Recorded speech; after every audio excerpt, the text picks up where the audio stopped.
Title: Rent a Boyfriend. I never thought my life would come to this, paying someone to pretend to love me. But here I was, scrolling through an online rent-a-boyfriend service like some desperate fool looking for a quick fix. It wasn't like I was lonely. In fact, I was anything but. I was an alpha, successful in every way that mattered. Wealth, status, reputation.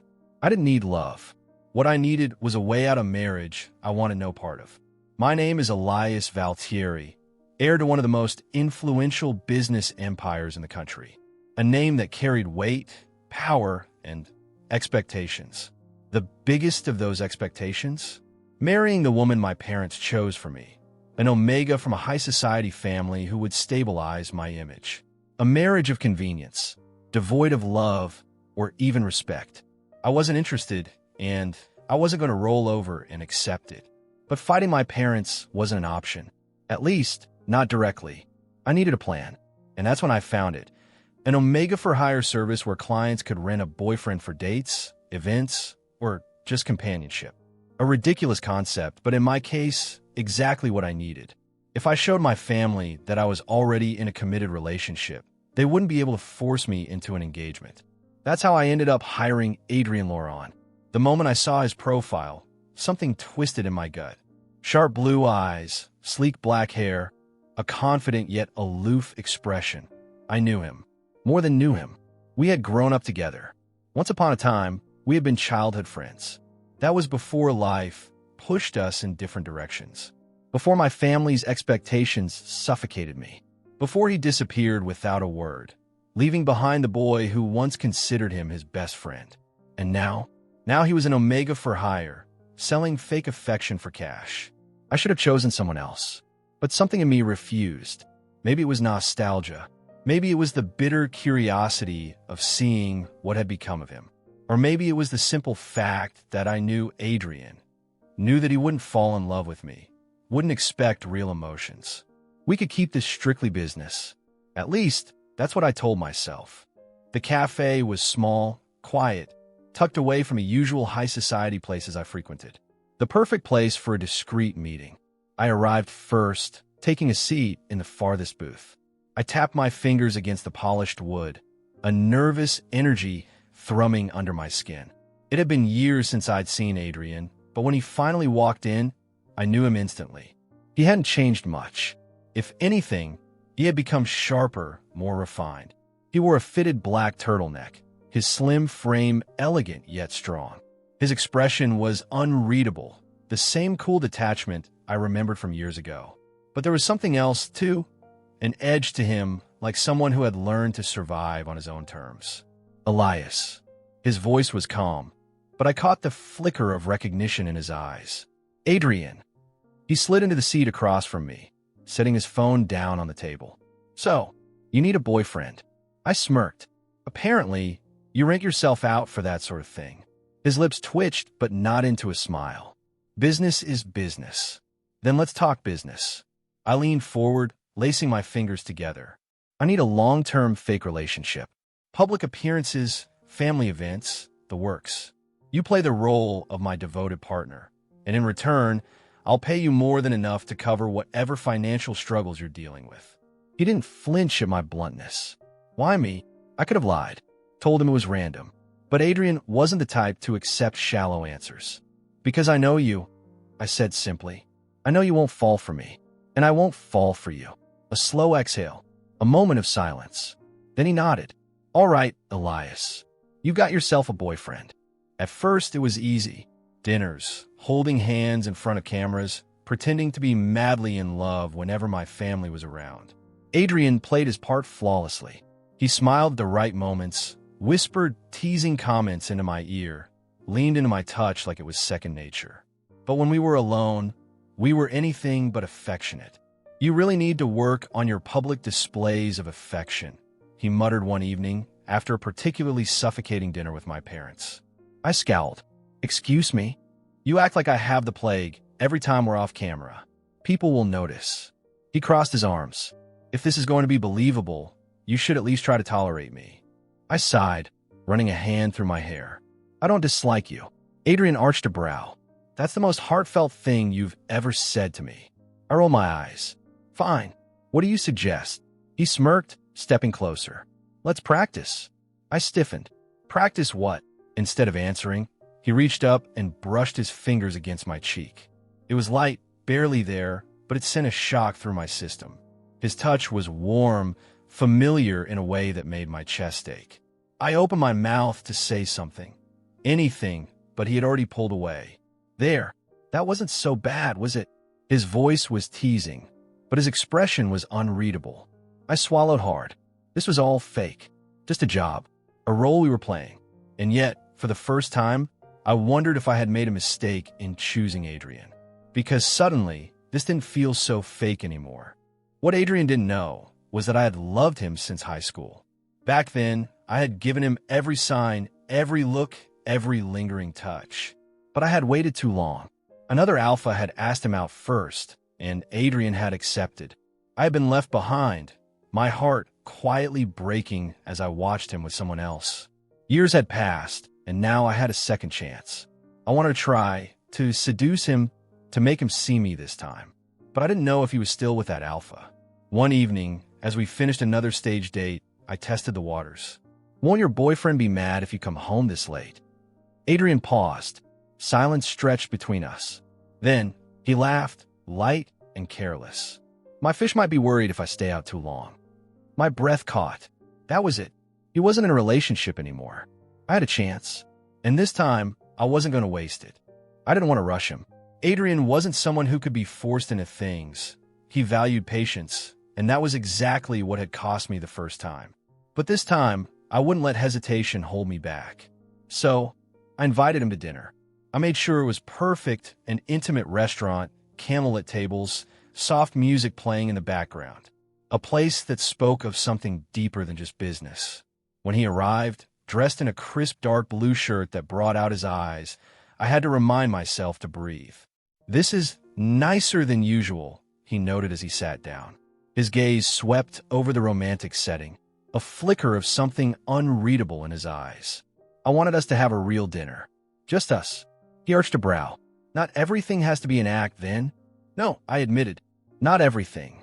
As the night went on, we talked, really talked. About childhood memories, about his struggles after leaving our world behind, about the little things that made him happy. I learned that he still loved rainy days, that he had a habit of collecting old books, that he had named his fish Leo because, in his words, he thinks he's a lion. For the first time in years, I saw the boy I had fallen in love with beneath the cool exterior, and I realized I was falling for him all over again. As dessert arrived, I gathered my courage. Adrian, he looked up, fork halfway to his lips. I don't want to lose you again. For a moment, he was still. Then he set his fork down and met my gaze. Then don't. And just like that, hope bloomed in my chest. That night, something changed between us. As we walked through the quiet streets, he suddenly stopped and turned to me. Before I could say anything, he kissed me. It was deep, full of unspoken emotions, and for a moment, I felt like I had one. But then he pulled away, his breath shaky. I know how you feel, Elias, he whispered, his voice filled with sorrow. But we can't. Before I could react, I grabbed his shoulders and kissed him again. This time, he didn't pull away. We kissed desperately, passionately, as if trying to make up for all the lost years. But then, I felt something wet against my cheek. Adrian was crying. I pulled back, searching his face. Adrian, what's wrong? He looked away, wiping at his tears. I don't deserve you. The words hit me like a punch. What are you talking about? He shook his head, taking a step back. We need to end this business arrangement. Panic flared in my chest. No, wait. I can't, Elias, he interrupted, his voice thick with emotion. I can't. Then, without another word, he turned and walked away. I stood there, frozen, watching him disappear into the night. My heart pounded in my chest, my mind racing with questions.